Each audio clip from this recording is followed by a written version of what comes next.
Ani ummanni keenya gara ni deemaa jiru hin beeku. Ana hin beekne natti bu'u. Gaazina mana hojjetaa jiru kana keessaa natti dhoo. Gaazina mana hojjetaa jiru kana keessa jiru natti dhoo.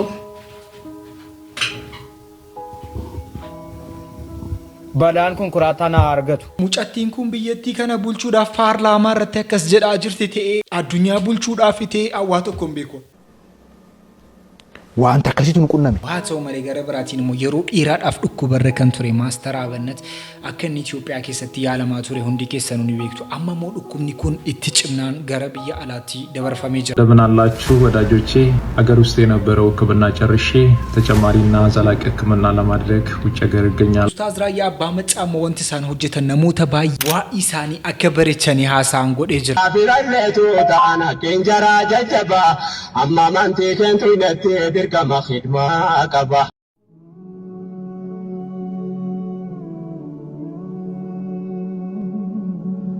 إتوامن قودين تو غندن قود نموت باي ديبيد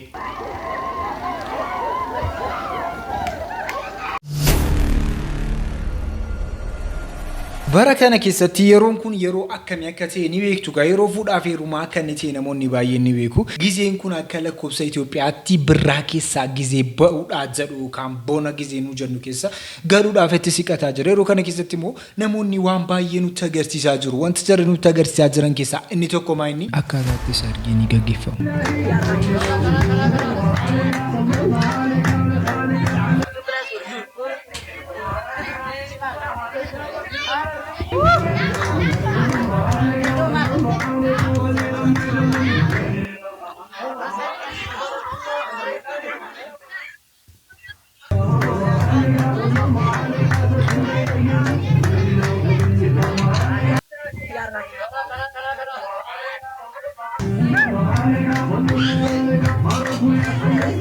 Bakka hadda galiiti sargichi bora ta'u.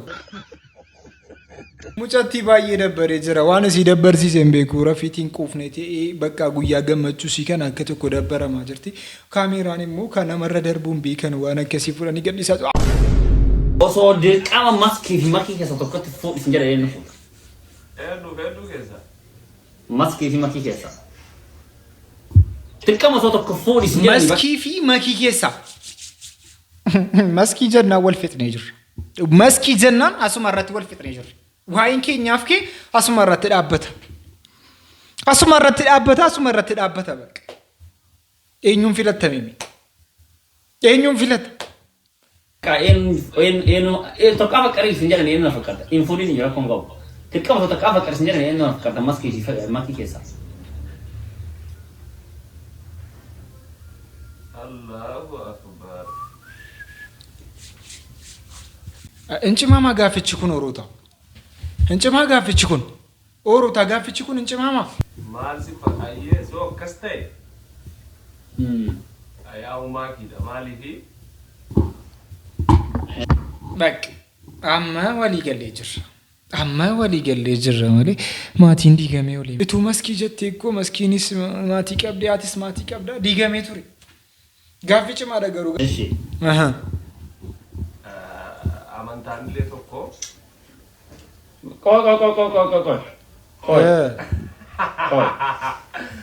Hojiiwwan deeggarsaa ijoollee hojjetan keessaa ijoolleen tokko yookiin immoo gurbaan yeroo dheeraadhaaf mana hidhaa keessatti ture Joon Daani'el akka inni gadhiifame hundi keenya ni beekna. Ergi gadhiifameen booda immoo Arsii deemee hojii gurguddaa hojjetaa ture. Baay'ee galatoomii ani baay'ee siin jaalladha.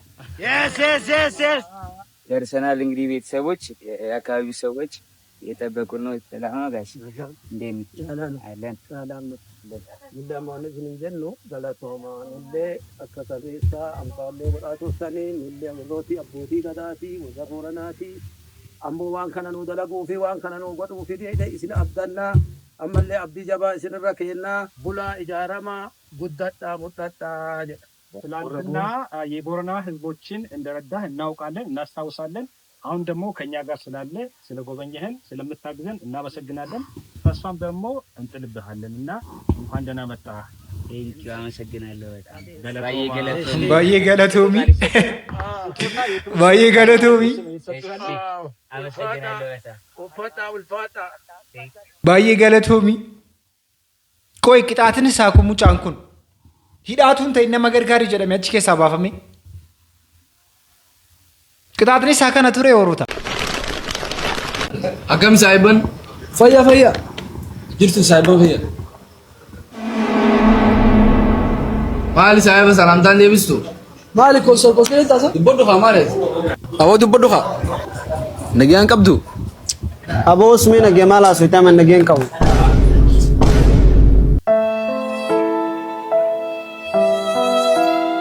Danda'e ganuu maarii takkas ta'aa jira. Wanti jammal yoo qalabde bareeddi moodeeliidha bakka yaani abbaan manaa jechuudha mul'isii qabee waz godhaa isin galee. Amma kiyyaaramte kun utuun dubartii furdoo ta'e akkanaa nama cinqii hin dandeenye naatu furdoo ta'e na danda'a hin danda'u. Cinqii dafaa. Wallaahi turfiin dubartii furdoo dakka qofa magaalaa hin caqacaqin. An keessan jiru wanta kana kan jedhaa jiru isiidha dhugaa rabbicha. Dubartii qalloo fuuchuurra birdi libsii furdaa bitachuu wayya kan jedhanus namoonni baay'een jijjiiru. Furdina isaa kan jibbinish. Furdinni bareedina bakka. Furdinni keessattuu qaamiidha wajjin yeroo ta'u keessatti baay'ee bareeda. Jarri immoo furdina koo qannasuun barbaada jettanii qursii qaawwaatiin ooltan bareechaa of eeggadha. Bareechaati. Salaamu alaikum. Nagaara. Jirta. Fayyaala lubbuu koo. An kunoo dambiitti argama. Dambii. Bareedduu koo. Dambii katamaadhuma kunoo mannaaraa bira. Nagaara jirtaa lubbuu. Minne odiyye. Iyyaadamte. Wallahi iyyaadamte kunoo fawaatte. Natti neerumtu kunoo makiinaa lama qaba. Wallahi makiinaa lama qaba kunoo makiinaa koo. Kunoo makiinaa lama qaba natti neerumtu kunoo makiinaan tokko hidhamidhamee dhale.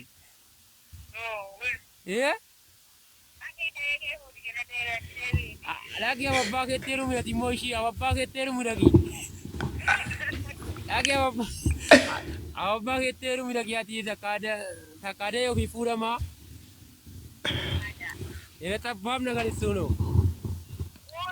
Wallahi cinqillaatee illee bikkoo aanchiyyee mina hinatti. Makka gisee hojii dhabdan akka kana fataazanaa jira. Gara biraatiin immoo kaleessaa akka inni Jawaar hidhame hundi keessanuu dhageessaniitu jedhina namoonni tokko Jawaariin hidhamne sooba malee jedhaa jiru. Namoonni kaan immoo hidhame achi keessaa ba'ee jedhaa jiru. Namoonni kaan immoo hidhame achuma keessa jira malee Jawaar ammallee Ameerikaa keessaa hambaane jira jedhanii haasaantu jira. Saasiroo Jawaar Mohaammed ታስሯል። ቪዲዮም ተለቋል። የአሜሪካ ፖሊሶች እጁ ወደ ኋላ አስሮ ሲሄዱ በጣም ነው የሚያሳዝነው። እና ይሄንን ያደረጉት አበሻዎች ናቸው። ኦሮሞን የሚጠሉት እና ቀበሜ ጅራ አበሻ ተቀብሲሴ ወረ ኦሮሞ ጅዳኒ ሰገሌ ጣፊ እንግዲህ እነዚህ አበሻዎች እንዳሉ ብዙ ብር ሰርቋል እንደዛ እየተባለ ነው። እንግዲህ ከየት እንደተሰረቀ ነው እንጃ። ቢወስድም የኦሮሞ ብር ነው። ለማንኛውም በጣም ነው የሚያሳዝነው። ጀዋር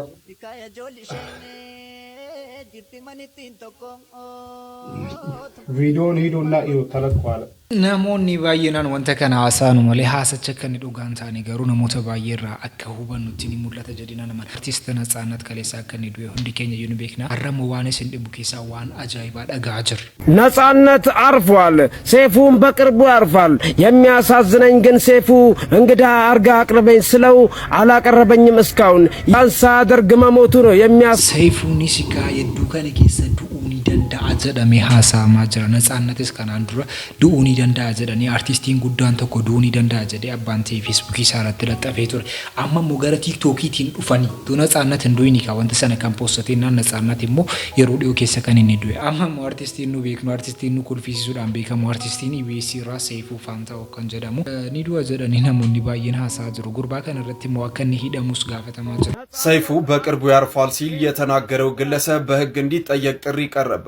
የብዙዎችን ልብ የሰበረ የአርቲስት ነጻነት ህልፈትን ተከትሎ የብዙዎች ባለውለታ የሆነውን ደግሞ ሰይፉ ፋንታውን በቅርቡ ያርፋል በማለት በቲክቶክ ስሙ አስሌ የተባለ ግለሰብ የአርቲስቱ ህይወት እንደ ቁጭት ሳይቆጥር የሰይፉን ሞት መመኘቱ ብዙሃንን አስቆጥቷል። በዚህም በህግ እንዲጠየቅም ጥሪ ቀርቧል። አከኒ ሂደሙ ጋፈተ ማዝራ ጀደኒ ሐሳዝሩ ገረብራቲን ሞኦሩታ አከ ዶክተር አብይ ረትስ ወንቲን ታኔ ሆጀተ ማጀሩ ገሩ ዳጌሰኒቱ ሙጨቲን ኩኒጋ አከ ከናታ ሳጅር ሰላም አለይኩም ወራህመቱላሂ ወበረካቱ። ዶክተር አብይን ይሄንን መልእክት አድርሱልኝ። ዶክተር አብይ የሆነ ሲህር ሊሰራብህ ይችላል። አላህ የሆነ ነገር አሳይቶኛል። አዳራሽ ውስጥ ቁጭ ብለህ ወገቧ መሃል ላይ እንደዚህ የተቆረጠች ህፃን ልጅ መድረክ ላይ እንዲህ ስትጨፍር ልክ እንደ ማጂክ አይነት መታሳይ አይነት ነገር ቆማ በጣም አይነህን ተክለህ ስታያት አይቻለሁኝና እና ህፃን ልጆችን እንዳታቅፍ ምንም አይነት አበባ ይዘው የሚመጡ ህፃናቶችን ነገር አድርገው ሊልኩብህ ይችላሉ። ምንም አይነት ነገር እንደዛ አይነት ነገር እንዳታደርግ። በዛ ላይ ደግሞ ስብሰባም ሆነ ከሰዎች ጋር ከብዙ ሰዎች ጋር የተለያየ ነገር እንዳታረግ። ከእንደገና ደግሞ የተለያየ መግለጫ ከመስጠት ከሰዎች ጋር ሴክሬት የሆነ የራስህ የሆነ ነገሮችን ከማውራት ተቆጠብ። ከብዙ ሰዎች ጋር እንዳትገናኝ። ኢቭን በዙሪያ ያሉ ሰዎችን ነዳቆን እነ ማሎ ከነዚህ ሰዎች ጋር ብዙም ነገር እንዳትል ምርጫው እስኪያልፍ ድረስ። ከእንደገና ደግሞ አስካሮችን ጧትና ማታ የሚደረጉ አስካሮችን በጧትና ማታ ይጠብቀሃል። እሱን ጽፈህ ለጥፈህ ጧት ስትወጣ ማታ ያው በአንተ በመታምነው ወደ ፈጣሪ ጧትና ማታ ዚክር ሳታረግ እንዳትወጣ እንዳትገባ እና ቁጥብ ሆነ ድምጽህን ብታጠፋ ከማንም ጋር ባትገናኝ ምንም አይነት ስብሰባ ምንም አይነት መግለጫ ምንም አይነት ነገሮችን ከማድረግ ብትቆጠብ እስከ ምርጫው እስኪያልፍ ድረስ ይሄንን እመክርሃለሁ። አንተን እስከ መጨረሻው የሆነ ነገር ለማድረግ የሚያቅዱ ሰዎች አሉ። በየትኛውም ነገር አሁን በምትወደው ህፃናት ወይ በሆነ ነገር እሱ የድብቅ ማንነት የድብቅ ሚስጥሮች ሁሉ አዋቂ ነውና አላህ ይጠብቅህ። ይሄንን ህልም አይቻለሁ። ራስህን ጠብቅ፣ ራስህን እንድጠብቅ ነው ይሄንን መልእክት። ሙጨቲን ኩን አከሰቲ ሐሳጅርቴ ወንተ ኩን ዱጋዳ መሶበ ከንጀዱ ጋፊ ብራቲ ዶክተር አብይን በሬቾ ፈገዱ ነሞኒ ሲብረ ዲያታን ዋንን ታኔ ሰረቶ ጀቹ ዳፊ ሰረቲ ጡንቁል ሲሱ ገቲ ደንዳኑ ጀናል በሬቾ ፈገጀ ዳዘር ሰከነ ብራሃ ደርቤ ኑቲ ነሞተ ባየዳን ከን ገርጋሩ ዳን ቤከሙ ማስተር አበነት ዱኩ በጭማ ኬሳ ከኒ ቱሬ እንዲከኝ ዩቤክና አማ ሞዱ ኩምኒ ኩኒ ሞ ኢትዮጵያ ኬሰት ያሉን ደንዴኙ ገረብያ አላ ዴሙ ቀብደ ጀደኒ ገረብያ አላ ትደበርሰኒ ጆ እንደምን አላችሁ ወዳጆቼ። አገር ውስጥ የነበረው ሕክምና ጨርሼ ተጨማሪና ዘላቂ ሕክምና ለማድረግ ውጭ ሀገር እገኛለሁ። በሁሉ ነገር ከጎኔ የቆማችሁ መላው የኢትዮጵያ ሕዝብ ሀገር ውስጥም ውጭም ያላችሁ እህት ወንድሞቼ፣ የሃይማኖት አባቶች፣ ከፍተኛ የመንግስት ስራ ኃላፊዎች እንዲሁም ውጭ ሀገር እጄ እንድታከም ሙሉ የሕክምና ወጪ የሸፈናችሁ የቅርብ ወዳጆቼና ቤተሰቦቼ በሽኝት ፕሮግራም ዛሬ እዚህ ያልተገኛችሁ ለሕክምና የከፍተኛ ድጋፍ ስታደርጉ ከጎኔ ሆናችሁ ስታስታመሙኝ የነበራችሁ በሙሉ እግዚአብሔር ይስጥልን። እጅግ በጣም ከልብ አመሰግናለሁ። አንድ ነገር አምናለሁ፣ እግዚአብሔር የዚህን ህዝብ እንባ አይቶ ጩኸታችሁን ሰምቶ እኔን እንደሚፈውሰኝ ለምስጋና እንደሚያቆመኝ በእግዚአብሔር ላይ ሙሉ እምነት አለኝ።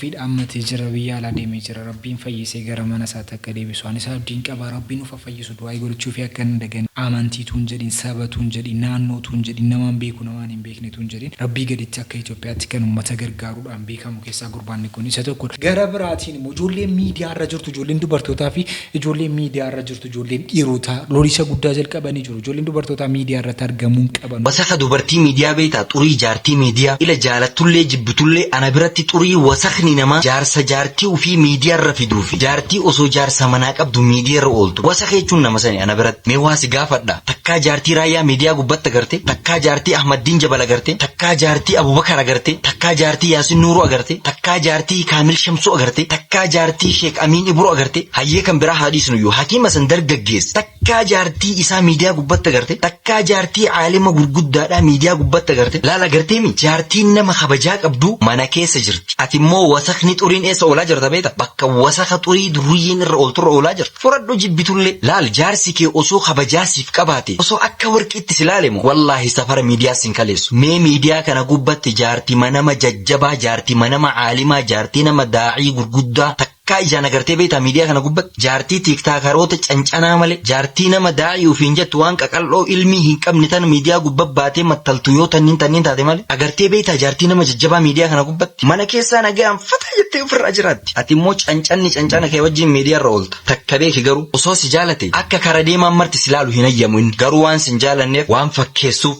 waan kijibuuf miidiyaa gubbaa si fidee sitti taphataa jira beeki tuni sii gallaan ati nama qalbii qabu kanaaf jabaadhu naa jabaadhu khayrirra naa jiraadhu. Deebisaa kanaaf immoo mucaan tokko deebistee jirti. Silaan amchuun tarbiyaadhaan guddate haadha isaa arrabsaa osoo guddachuu baate sadarkaa kanatti intala shamaraa yookaan intala dubartii takka gabbaasee pabliik irratti akkanatti hin arrabsu jechuudha. So viidiyoo kana koppiliingi ishee riipoost godhaan namicha kana biraan naagiya. Anamee immoshina keesseenuu hin barbaadu ganaa waan takka siin hin jenne kana booda jechuu kan hin waasiin jiru.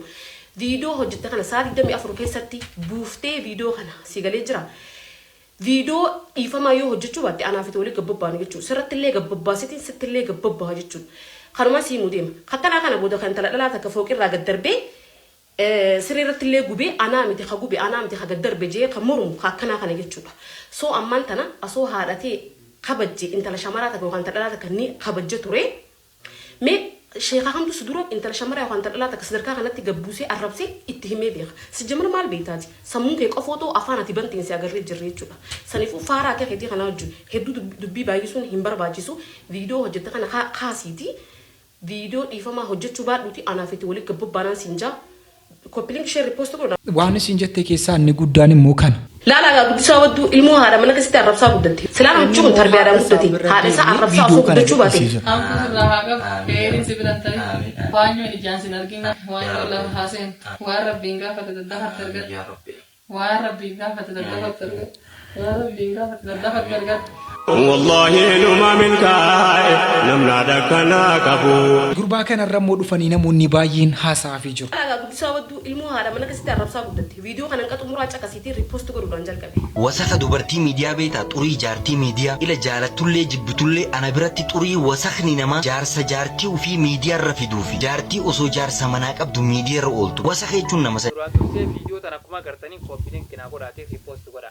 Himiree tana biraan gi'a. Himiree Habibti balaamaatu si bu'e budaamaatu si nyaate duraan nama gaarii turte nama waan gaarii dubbatu nama waan gaarii dabarsutti si beeka. Garuu wanni inni dubbate kun jaalattuus jibbituus osuma akka abileeti si murtu osuma si dhadhangoytuu fudhadhu dhuguma jirtu dubbate jechuudha. Mee warri koomantiidhaa jechuudha. Isaa dhugaa dubbachaa jira moo mucaa tanaa dogongoraa jira. Yoo ati shamara taatee wanni sun sii ta'uu dhabdellee inni waanuma dhugaa jedhe. Dubartiin kabajaa qabdu dubartiin nama kabajaa qabdu hundi mana keessa jirti jedhe sun dhibbaan dhugaadha. Haxaaf jechuun nama miidiyaa kanarra waan gaarii dabarsu waan gaarii dubbatu. Arrallee waanuma gaarii dubbate. Waan gurraaf dhagoon hin tolle dubbatee jedhe. Waan gurraaf dhagoon toltu dubbate. Waan qalbii namaatiifillee nuuraa dubbatee jechuudha. Nama dhugaa jaalatu. Kun viidiyoon inni dalagee nama dhugaa jaalatu qofaaf. Dubartiin wanni kun isin qoyitee akka mucaa tanaatitti sakkiinaan isin murte osuma isinitti hadhooytuu gal liqimsaa naatu isin hin jee wallahi. Wallahi liqimsaa osuma isinitti hadhooytuu dubartiin miidiyaa kanarraa wacarattu dubartiin miidiyaa kanarraa akka loowwanii walii gakkaatu tan safuu hin qabne tan naamusa hin qabne hundi isiidha xurii dubartiiti akkuma inni jedhe san. Garuu viidiyoon tun mucaa tana lafee laagaa dheetetti taate wallahi timiree tan garuu ani yoo waan biraa wal jidduu qabaattanis hin beeku.